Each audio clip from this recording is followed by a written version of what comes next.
And as you take your seats, ushers, I'll ask you to come forward. We'll share in our offering together this morning. If you're here new, visiting, you didn't think about an offering, man, don't think about it now. Don't worry about it. The offering is a part of our worship. We believe everything that we have has come from God's hand.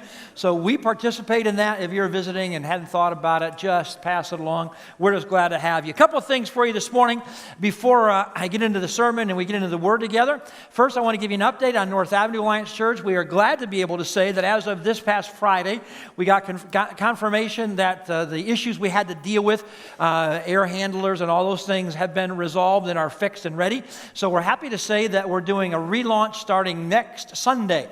Next Sunday, services will happen at North Avenue Sunday morning, so we're glad for that. As I talked about before, it's kind of a soft launch, if you will, meaning that we haven't gone public with the advertising services.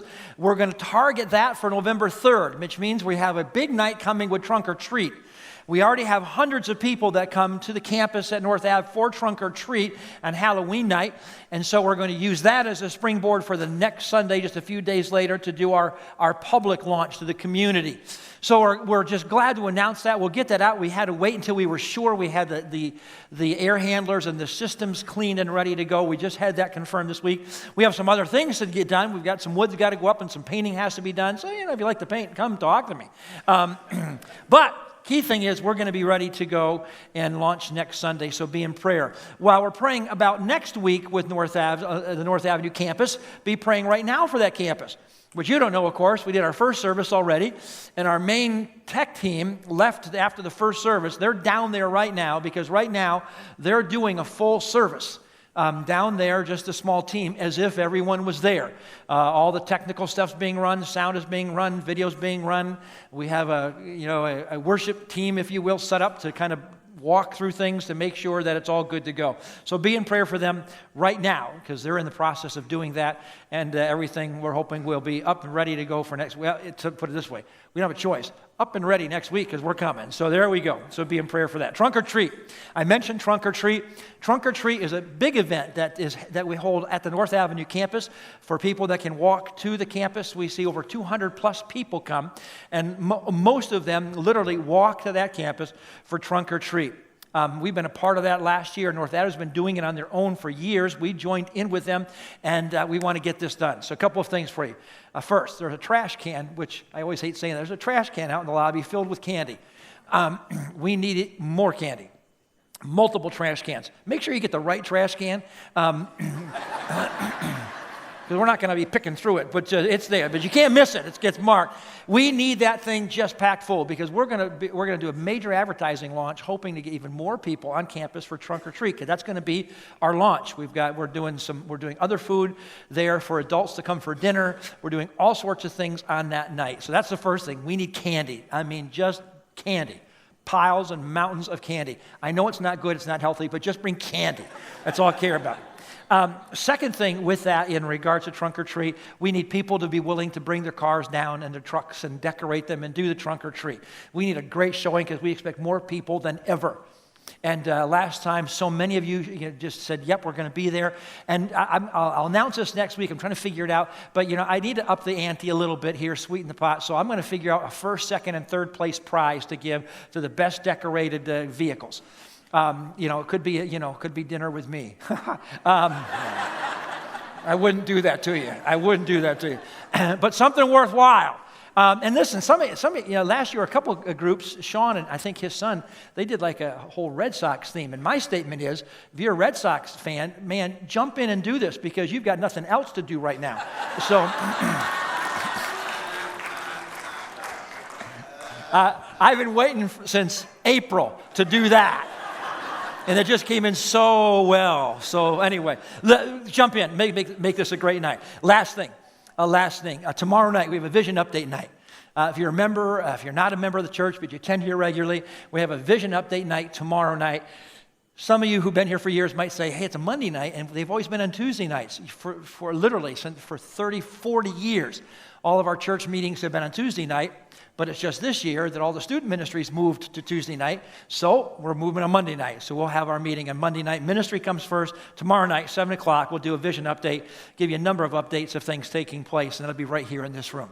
So hopefully you'll be here and join us. Last week I was gone. I was speaking in Foxborough. We have an Alliance Church in Foxborough, Mass.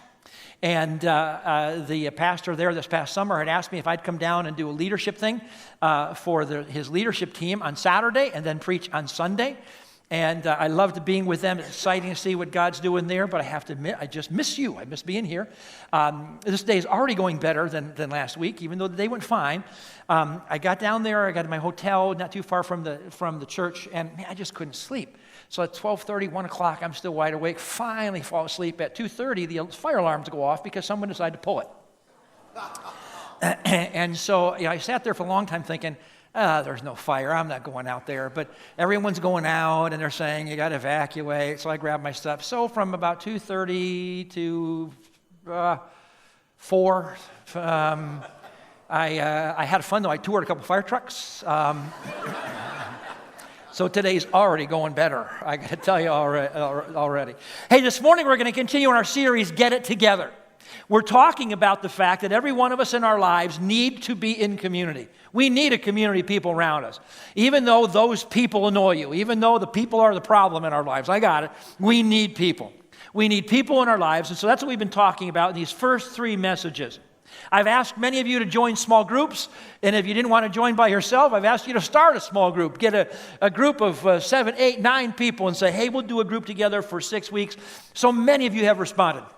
We bought 50 or some books to give out to those who wanted to start a group. We went through all those, ordering more books. So thank you for that. And just give us, work with us as we're working to get everybody in the right place and get queued up and all those things. But thanks for responding to that. Now, this morning, I want to switch gears a bit.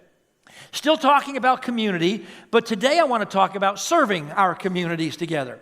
That this community of believers, followers of Jesus, getting together to serve our community. So same thought process of community, but now serving our communities. Now I want to start with a premise this morning that I think you'll all agree with. If you don't agree with it, you should.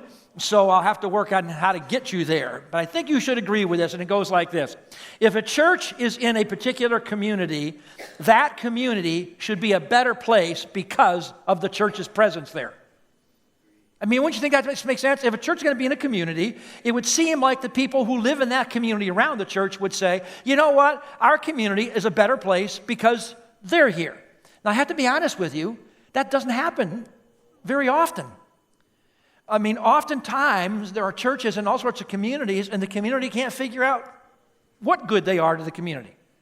But it seems to me that just makes sense, that a community ought to be better because we're there, not by accident. And don't do the thing that most Christians and most churches do. They go, oh, well, they're just blessed to have us.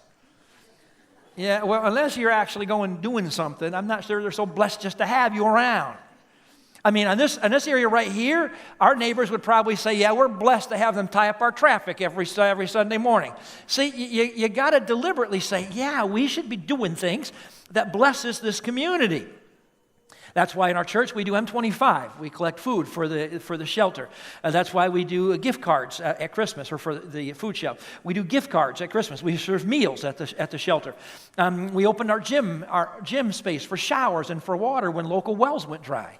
Our church is a key emergency host site for area schools. If there's an emergency in an area school, they get evacuated here, and our staff facilitates that. We're an emergency site for the Red Cross. Those are the kind of things that we should be doing. I just came back from a board meeting in Manhattan, in New York City, for Nyack College, and we have our campus is in downtown lower Manhattan. Just 1 block from where you get on the boat to go over to Ellis Island, so Battery Park. If you go to Battery Park, you get off the subway, you walk right by our school to go down to get on the boat to go see Ellis Island or the Statue of Liberty.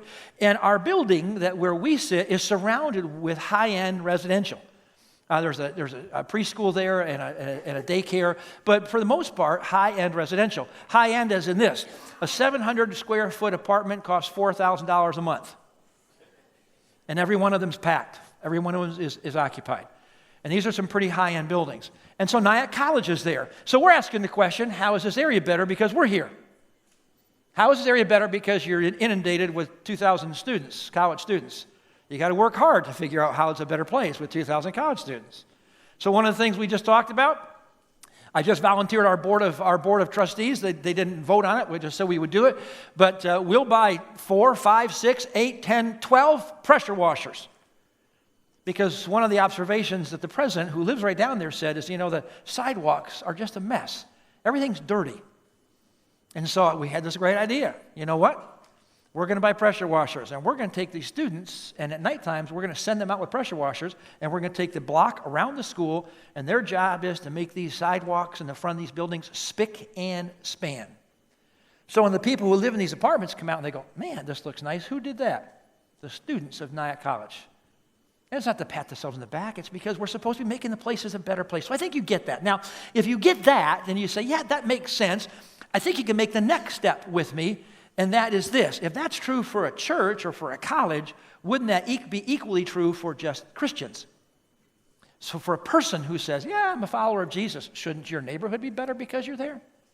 Shouldn't the community in which you live? Because, see, we all gathered here at Essex Alliance Church for this site, or we gather at North Avenue for that site. But the reality of it is, for many of us, we're coming from other communities. Shouldn't the communities in which we live be better because of our presence?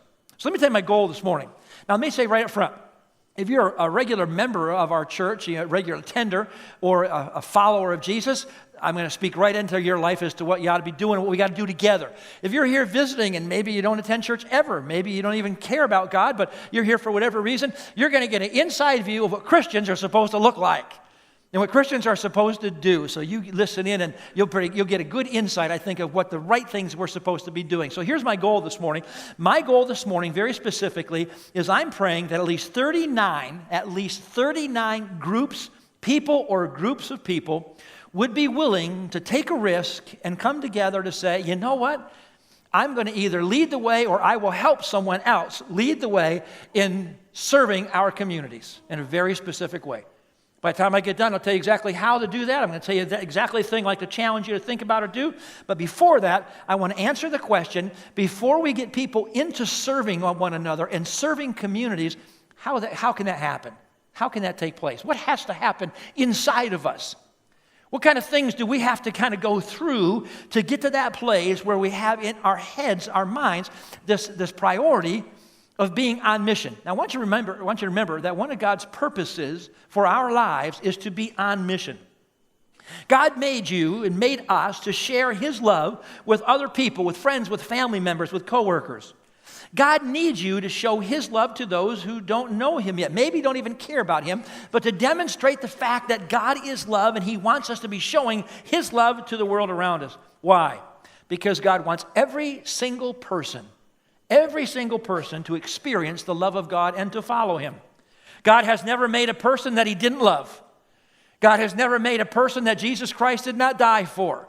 And so He wants us to be telling the story of God's love. He wants us to show His love to other people. Now, there's no question that God wants me to do that individually and expects that I would. There's no doubt that He expects every one of us individually to live our lives in such a way that I am ministering to my neighbor, I am ministering to the people around me, demonstrating the love of God. But on top of me individually, or you individually doing it, God has His masterful plan, and that is that we're better together. In some of these things, we're better together. He has this idea that at times we should be partnering together, because together as a team of people, we can do things that perhaps we can't do by ourselves. Look at this verse in Philippians chapter 1, verse 27. But whatever happens to me, remember always to live as Christians should, so that whether I ever see you again or not, I will keep on hearing good reports that you are, catch this part, here's the part I love, that you are standing side by side with one strong purpose, to tell the good news. He says, listen, here's my hope for you. I may never see you again. But my hope is for you, number one, is that you'd be living your life the way the Christian should, because not everyone does. So I'm hoping that you will, he said. And on top of that, whether I see you or not, I can't wait to hear about you standing side by side together for one purpose, loving people, telling them the good news. But let's be really honest and really transparent before we go any further. Just a second, I'm going to give you 6 things to do. 6 things that we are to do if we want to actually move from thinking about serving community, thinking about loving people, to actually going and doing it. And here's the key thing. You have to make a choice. The choice you have to make is this choice. You have to sit down and say, Am I willing to actually be unselfish? You see, this kind of movement in our lives to serve other people doesn't happen without us making a determination that I actually have to be unselfish. I'm going to care enough about other people to show them the good news, show them God's love. I'm going to choose to be loving. I'm going to choose to care. I'm going to choose to do the right thing. I'm going to choose to do what God wants. If you're going to fulfill God's purpose, you're going to have to make that choice. Now, I'm going to believe that many of you will, and I know that many of you have. So then based on that, I want to give you some action points. What can we do in our lives? What are some of the things that we can do in our lives personally? I'm going to apply this to your personal life, what I can apply in my neighborhood, in my life, but then on top of that, I can apply these same things to a large group or a small group of people.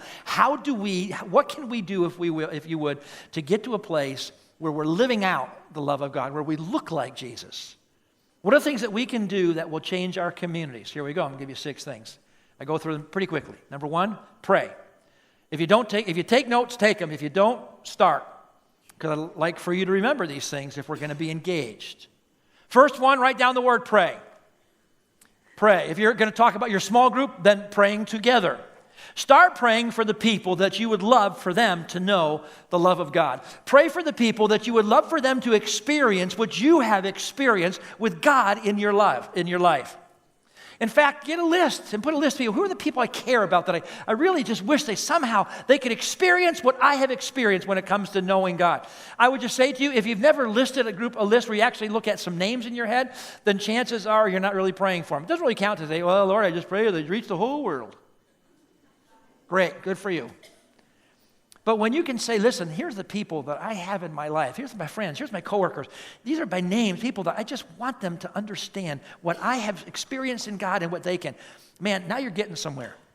Pray for people who don't know what to think about God. Pray for people that don't even like God. See, don't forget, you can't force anyone to follow God. I'll just remind you again, Jesus never strong-armed anyone. One of the great gifts that God gave to us is free choice.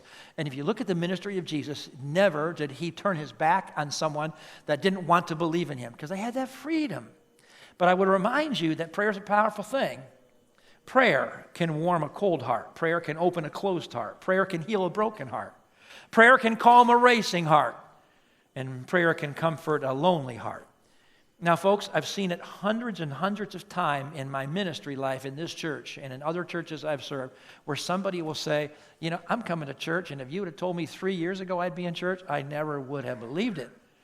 Just this past summer, I talked to a fellow who was in church service. I happened to just make eye contact, and I didn't recognize his face. He was sitting kind of close to the front. Afterwards, I saw him say, hey, good morning. I just want to say hello to you. And I said, so where do you come from? How'd you find your way here? He looks at me and he goes, what I got to tell you right now? I don't even know why I'm here.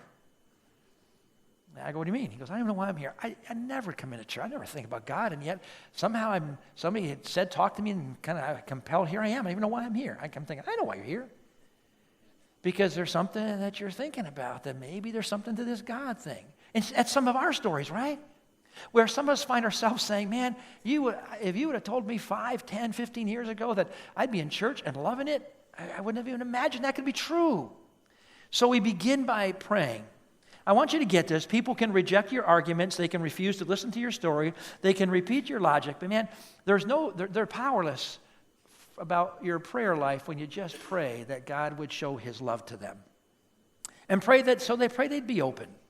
Pray that they would feel God's love in their presence. Pray that something might happen in their life that might make them think about God. Pray that God would give you an opportunity.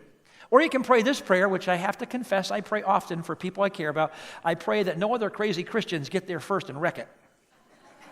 Because let's be honest, there are a lot of crazy Christians. I worked one summer at IBM years and years ago. I was in college, and I worked one summer in IBM. And, I'm not this raving, ranting lunatic about God, but God's changed my life. And so, I kind of lived my life that way. I went into IBM that summer and was hoping just to meet people and know people. And I found there was one guy there that was a Christian, and he just grabbed a hold of me. And whenever I would start to talk to people, they would just kind of walk away. And I'm saying, man, I can't figure this out. And one guy, I finally said to me one day, he just walked up and said, why do you hang out with this other guy, this Christian guy, 50-year-old Christian guy? And I go, what do you mean? He goes, and he started telling me all the crazy stuff this guy's done. And so by guilt by association, they saw me and thinking, you've got to be as crazy as he is. So I had to sit down with this fella, and a nice enough guy, but I asked him some questions, and man, his idea of reaching people for Jesus was frightening. So I had to sit to him and say, listen, I want to be your friend, but we need to be friends outside of work. And when we're here, I just got you to know that what you're doing is, man, it's chasing people away. So I pray, Lord, don't let crazy Christians get there first, because they can sure mess it up. Colossians chapter 4, verse 3, listen to this. And just if you are one of those crazy Christians, keep it here in the family. You know, let's keep the crazy within. We know we're a little odd, so just keep it in here. Okay. Colossians 4:3. Look at what it says. Also pray for us that God will give us an opportunity to tell people his message. I'm getting another way to pray. Just say, Lord, give me opportunity. Some opportunity to demonstrate the love of God to people. Now, I got to warn you. You pray that, and you will see opportunity after opportunity after opportunity. So be careful about that before you pray. Let me give you a second thing. Second thing to do if you want to start changing your life and get you in the gear of actually loving people like Jesus. The second thing is look. Write down the word look, and after that say, look for common interests. Look for common interests. Starting place in reaching out to someone, to love someone, is to actually ask the question, what's the common interest that we may have in common?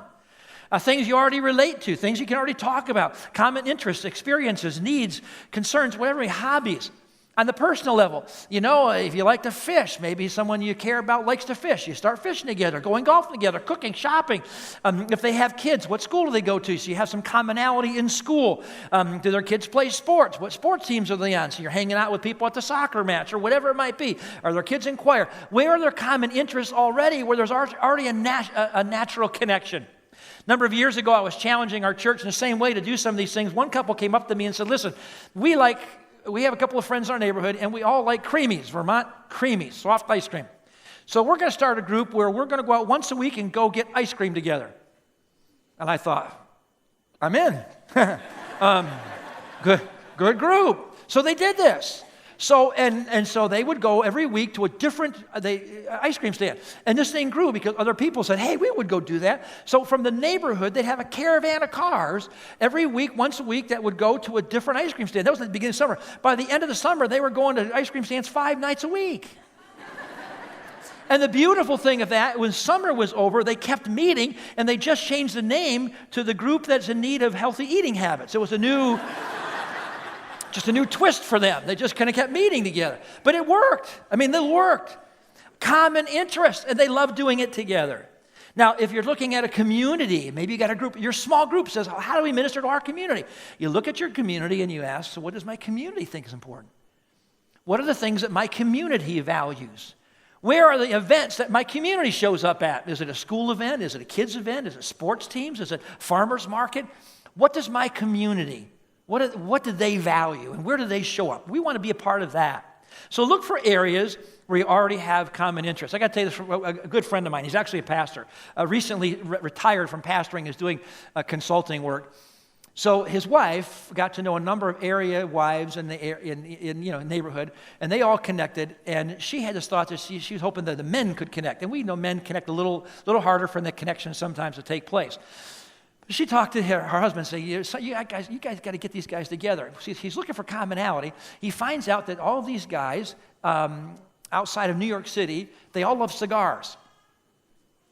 So he had this idea, catch this? So he started a group, summers, Thursday nights, his house, group called Holy Smokes. He's telling me this, I'm going, what? He goes, Holy Smokes. Thursday nights, I get them all over my house. I tell them, bring your cigar. And he goes, we sit in the backyard, we sit on the deck, holy smokes. We have a cigar, we talk about a lot of stuff, but they all know we're having a cigar and we're going to ask questions about God. An interesting thing, instead of people not wanting to show up, guys are bringing people to show up. And when did you ever think of a church meeting where they say, hey, you got to come Thursday night, and you got to bring cigars for everybody. And guys go, oh yeah, okay. And off they come to talk about God. Look for common interest. Third thing. You want to start looking like Jesus, then do. Put the word down, do. Third word, put down the word do. Do something. Take action. Reach out in love. Go and do something for these people that you care about, for these people that you're hoping will get to see somehow what God has done for you and what He can do for them. Do something for them. Do something with them. Something that says they're worth it. Something that says I care. Something that says thank you. Something that says you matter. Do something. Focus your thoughts on the community around you and say, what can we do in our community that says we're here and we care about this community? Why go do something? Now, let's make sure you hear this. This is really key. This is so different than the church I grew up in and for many churches today. This is very key. Get this. Why go out and do something? Don't do it out of guilt. Don't do it out of pressure. Don't do it out of duty. Don't do it because I'm telling you to. Because if you do that, everyone sees right through that. Everyone sees through when someone's doing something because they feel they have to. Got to go do it. Go get it done. Thank you. You're done now. Don't do it for that. Then why?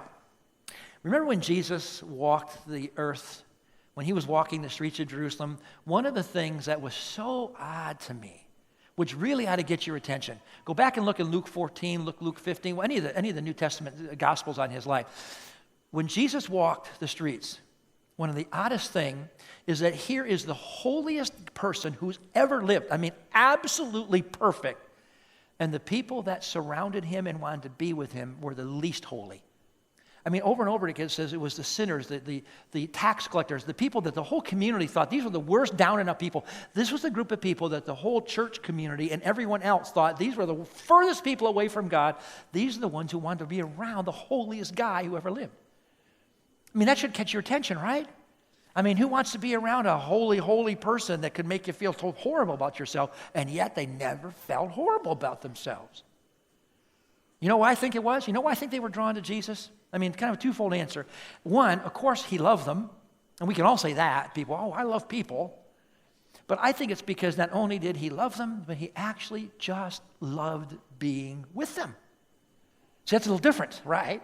Because that's action. That's a matter. We'll actually love being with you. Let me give you real quickly 3 simple reasons why we have to take action, why we have to go and do something. First one is we have the greatest news ever to share. Listen, if I came up with the answer to cancer, I'd be shouting that to everyone I know. I got the answer to cancer. Okay, I don't have that. But I can tell you, I know the cure for despair. I know the cure for loneliness. I found the cure for hurt. I found the way that a broken heart can be healed. I found the cure for fear. I found the cure for purpose. I found the cure for hope. Listen, friends, it's not like we're passing out measles to the world. We're trying to say, you know what? God cares about you. He's got a pretty good plan, and He loves you. That's not a bad message. I want to remind you something I said a couple weeks ago. What I want our church people to be known for, I want you to be known as the local hope dealers. Hope dealers.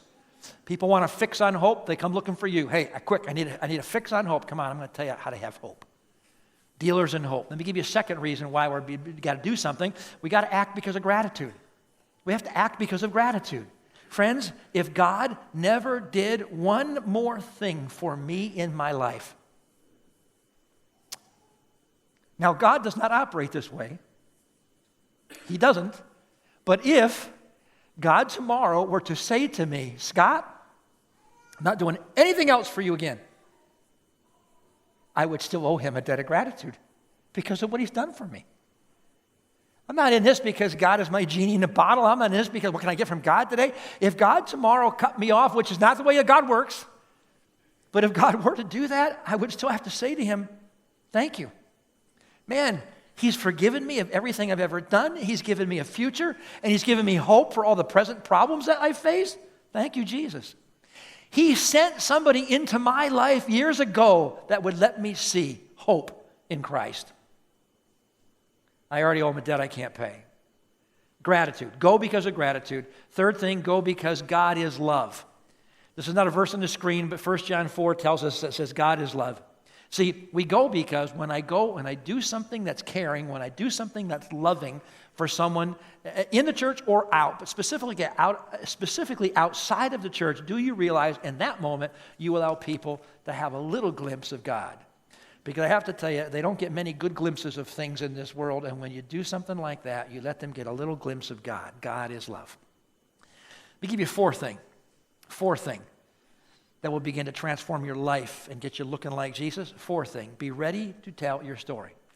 Just put down the first, be ready, and then put in, be ready to tell your story. Look at this verse in 1 Peter chapter 2. But you are the ones chosen by God, chosen for the high calling of priestly work, chosen to be a holy people, God's instruments to do his work and speak out for him, to tell others, here we go, to tell others of the night and day difference he made for you, from nothing to something, from rejected to accepted. For some of us Christians on the real outside political bent, when it says speak out for him, he then tells you how to speak out for him. Not to speak out for him in defiance of what's happening in this world, but catch it again, to speak out for him, to tell others the night and day difference that he made for you. See, the most effective way, the least threatening way, the most comfortable way, the least offensive way, the most positive way, the most productive way to let people know of the great things that God has done in your life is to simply tell them the story of your life. It's the best way to go about it. Let me tell you why it's so great. When you talk about God, if you want to talk about spiritual things, let me tell you the great thing about your story. Number one, the great thing about your story is you're the expert on your story. See, we kind of get lost sometimes. We go, I'm going to talk to people about God, and I have to know the Bible. I have to know all these verses. I got to get it all right. You know your story, right? So the best thing about your story, you're the expert. You're the expert of your story. Second great thing about your story, if you put it again in the context of living out there in the world, the great thing about your story is that no one can disagree with your story. It's your story. If you say, well, I want to tell you who God is, they say, I don't think God is that. But when I start telling my story, it's your story. And so you can't disagree with your story. I cannot like your story, but I can't disagree with your story. Now, right here is where we kind of get a hiccup here. See, for a lot of us, we struggle with not the story. We struggle with how to tell our story. How do I get into my story? I mean, let's be honest. It's not a good opening line to walk up to someone and say, hey, you want to hear my story? You know, my answer is already, just the way you said it, was absolutely not. I never want to hear you, and I don't want you to talk like that again, ever again. So that's not the best way to go about it. So let me give you a couple of real tips about how to be able to share your story with someone that God's changed your life and what he can do for them. Well, first thing is listen for problems that they're facing that maybe you have faced where God has done something for you. I'll give you an example. Somebody in your workplace says to you, I am so angry because this person lashed out and did this and they hurt me and they don't like me and I think they got a grudge against me. It makes me so angry. Maybe you have a divorce in your background and you've always wondered how that could help. And you stop and say, hey, I know exactly how you feel. My husband walked out on me and I thought I would never forgive him. And then you might find the person say to you, you forgave him? Oh yeah, let me tell you my story. Second thing, maybe look for common news stories. Look for common things in the news that are taking place that are abridged. You got a natural one today. It's called the elections. We're in the middle of the election cycle. I just can't wait for the election to be over already. But I got news for you. You got a bridge in any conversation to say, oh man, this election stuff and all this stuff that's going on, it used to get me so worked up and so angry and so down, but you know what? Not anymore. Now, first let me say, you actually have to say that and believe it. So some of you need to get a little less worked up and trust God a little more to be able to say, yeah, I'm not there anymore. And they go, how can you see all this stuff in the world and not get worked up? Let me tell you my story. You see, friends, here's one thing I want you to know, that when God actually changes your heart, takes all the politics stuff and puts it in perspective for you. So you don't have to get all worked up and bent out of shape about what's happening because you got a bigger picture.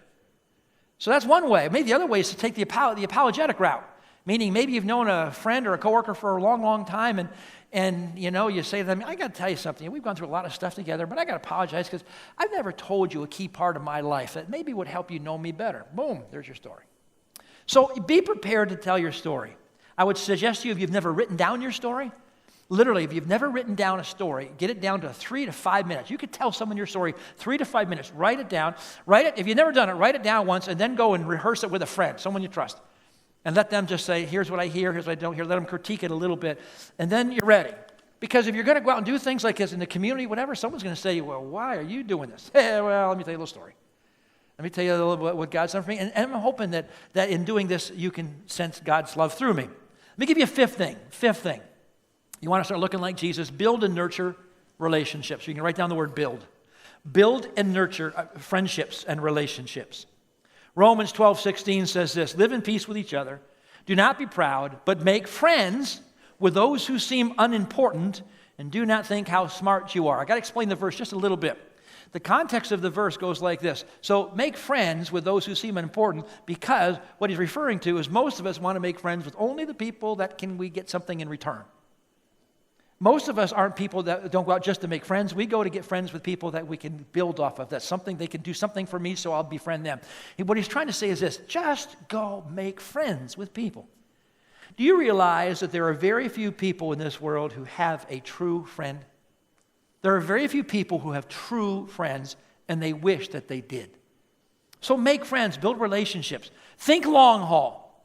Not one and done, but think long haul. You see, when people hear about Jesus, oftentimes when they first hear about Jesus for the first time, seldom do they ever go, oh, I've been waiting for my whole life for someone to tell me all about Jesus so I can follow him. Nope. And so you want to have a friendship. And what if they say, I don't care anything about God? You done? Well, if you're done, shame on you. Because you don't look anything like Jesus. Because Jesus said, I'm just going to be a friend. Because people matter. So you befriend for the long haul. It's a journey. People are going to be on this journey. Go on the journey with them. Love people with integrity. We love them because they matter to God. They should matter to us. One of the best way to make friends real quickly is do it the biblical way. Have a party. Biblical way is have a party. Very sincerely. If you look at the ministry of Jesus throughout the Gospels, you will find that most of the most intense and productive ministry Jesus ever had was at parties. Someone's smaller home, some small group gathering when people were there. If you want to take a look at this one time, just write down Luke chapter 5. Matthew throws a dinner party for Jesus. Matthew invites the tax collectors, all the people that everyone else hated. Why? He was a tax collector. Common interest. He brought all those people to the party. Then he had Jesus come. And that's the place where you build friendships. A lot of it, barbecue. Have a barbecue. For the neighborhood, you go, whew, got out of that one because the barbecue season's over.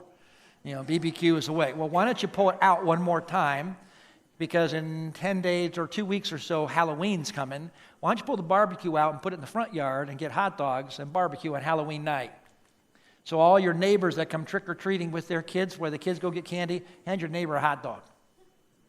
By the way, I got to tell you, I was in the airport, speaking of hot dogs, I'm in the airport, not joke, I'm in line, I don't know this guy, I'm in New York, and he says to me, he goes, hey, you like hot dogs? So I go, yeah. Well, if you want a hot dog this time of year, you got to buy one at Yankee Stadium because you can't buy one at Fenway. And I'm not kidding you. I know. He doesn't know me. I have nothing that says Yankee. I look at him and say, I love you. And now the guy's going, never mind. There you go. Build relationships. In Burlington, with the North Avenue campus and the work we're trying to do there, Pastor Matt has built a relationship with the superintendent of schools. The superintendent of Burlington Schools is bringing his executive team to North Avenue Alliance Church for a lunch meeting where we're going to gather, and we're gathering there for a sole purpose to say, how do we make Burlington schools better because North Avenue is there? And we're not trying to say, what's the one thing we can do? We're trying to build a relationship with the schools to say, we're here for the long haul. Let me give you a sixth thing. And then I'll tell you what to go do. Last one. Sixth thing is this. Expect God to act. Sixth thing on your list. Do the other things, pray, relate, act, befriend them, and then expect God to act. This is called faith. Hebrews 11:1 says this, now faith is confidence in what we hope for and the assurance about what we do not see. Faith means this, I believe that something's going to happen before it's going to happen. In fact, I'll put it this way, faith in God believes that God is going to do something even when it's clear it's not happening yet. Charles Spurgeon is one of the greatest preachers, one of the greatest pastors who's ever lived in history. He lived in the 1800s. He pastored the largest church in the world, in London at that time. And in the world, over 10,000 people would come to hear him preach and speak every week. Every time he preached, every time he talked, about God, people would stop, would be moved, would listen, and would engage him. One young pastor came to him one day and said, Mr. Spurgeon, I don't understand this. When you preach, when you talk about God, people just stop and listen, and they open up, and they're attentive. Whenever I talk about Jesus, no one is interested. What's wrong? Spurgeon said this, young man, when you talk about Jesus, you don't expect people to come to Jesus every time you speak, do you? To which the young man said, of course not. To which Spurgeon said, that's your problem. That's your problem. Friends, I don't know exactly how this works. But there's not a Sunday when I'm preaching that when I walk out that door and come down here and get ready to walk on the stage where God and I have not talked beforehand, there's not a Sunday when I walk out here and I don't expect God to do something in somebody's life. That doesn't mean someone's going to say, oh, I want to follow Jesus right now. But I walk and I expect God to show up. That's called faith. And see, when you begin to do these acts of love, expecting God to be there, God will be there. Lives are going to be changed. Now, let me remind you, it doesn't take a lot of faith in God for him to act just a little. So let's get to it. What's the starting place? When you came in this morning, you got a card. Looks like this. It says, serving our communities. Homework. Get that card out. Here's how we're going to end this morning. On the back of this card, there are listed 39 schools. We could have missed some, but 39 schools from the communities that this church and North Avenue together that we represent. 39 communities. Now, there aren't any high schools listed. We just the list was huge, so I pared it back and said, these are elementary schools and middle schools, public schools in our area. What I'm praying and what I'm asking is this.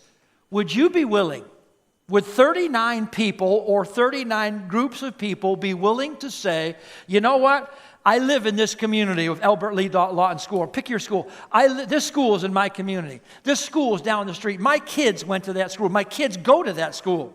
Maybe my grandkids go to that school. Maybe I know someone. But look at these schools and say, you know what? I know that school. With 39 people in our church and 39 then groups of people be willing to say, I am going to do some act of love for that school, starting in that community with that school. I'll give you some for instances. Like one would be, you could get a group of people together, 5, 6, 8 people, and sit down and say, you know what? We're going to provide lunch for all of the staff of that school. Friends, some of our elementary schools are so small, you could do it yourself. You don't even need 8 people. But to go in and say to the principal, listen, we want to provide lunch in November or December or January. In the next 3 months, we like to provide, there's a group of us, and we want to come in and do lunch just for your staff, just for your faculty. And they're going to go, why? Because, we're from Essex Alliance Church. And one of the things we believe is that the community ought to be a better place because we're present. And we live in this community, and we would just like to bless you by doing that. Please know, we're not preaching. We're not handing out anything. In fact, we'll be absolutely silent if you want. We just want to do lunch for the teachers because we know what they're up against, and we want to say thank you. That's one thing you could do. You could go to that same principal and say, listen, we know that your teachers oftentimes have to go into their own pocket to pay for supplies that the school doesn't provide. Could you give us a list of those supplies? And we're going to get a group of people, and we're going to try to get those supplies and fill a closet so your teachers could walk in and get some things that they don't have to buy themselves because we did it. Or maybe this, you go to that same principal and say, listen, could you help us? You know your families, maybe the nurses department can help. Well, you know some families that are in need. Could you find out for us what are some of the things those students need that they can't afford to get themselves? We'll get the stuff, and we'll let you then give it to them as needed. Maybe it's even a coat they need. Winter's coming, you see some of these kids coming in without a coat. Maybe the nurse could say to Johnny, hey, I got a coat for you. And we'll get the coat, or we'll find the supplies. Maybe you could do that. Or maybe this, every year we do gift cards. We're coming into the season where we collect money for gift cards that we can give to area schools for families in need so they can have Christmas. Maybe your group would say, listen, we're going to try to get 5, 7, 8 cards for our school specifically so that kids and these families can have Christmas. So I'm going to challenge you to do that. Can you imagine how the perception of God might change when you think that 39 schools, all in the same next period of 3 months, all have some group do something that would simply say, we're just doing it because we live in the community and we care. So here's what I'm going to ask you to do. This week and next, I may have to extend it depending on timing. I'm not going to belabor it, meaning if it doesn't happen, it doesn't happen. I'm believing it to happen. Would you look at the school and see where you fit? Maybe your school's on here, you want to do something, but out in the lobby area, on the lobby, these schools are all listed on big boards with big white line after it. Pick your school, go out there and say, if you're willing to be in, write your name down and a contact information, either a phone or an email. And if you're willing to lead, put the word lead next to your name. Scott, lead, and here's your contact information. If you're willing to help, go out there and put your name in a contact and just say, help. It's out there, going to be out there. Go put your name down, find a place, go do it. Some of you say, man, my kids haven't been in school in a long time. Well, good to get back in the game, isn't it? Let's serve our communities, and let's look like Jesus. Stand, please, let's pray. Lord Jesus, I thank you. Thank you that someone in my life, long time ago, was willing to not be selfish, to be unselfish, to speak into my own life. Tell me their story, that their story would affect me. So you need to help us. Might we serve our communities together as this community? May we serve our communities, just making them a better place for the love of God. We had 6 things. I'll add a 7th. Courage to pick up the pen and write down their name and to act. Dismiss us in your grace. Amen. God bless you.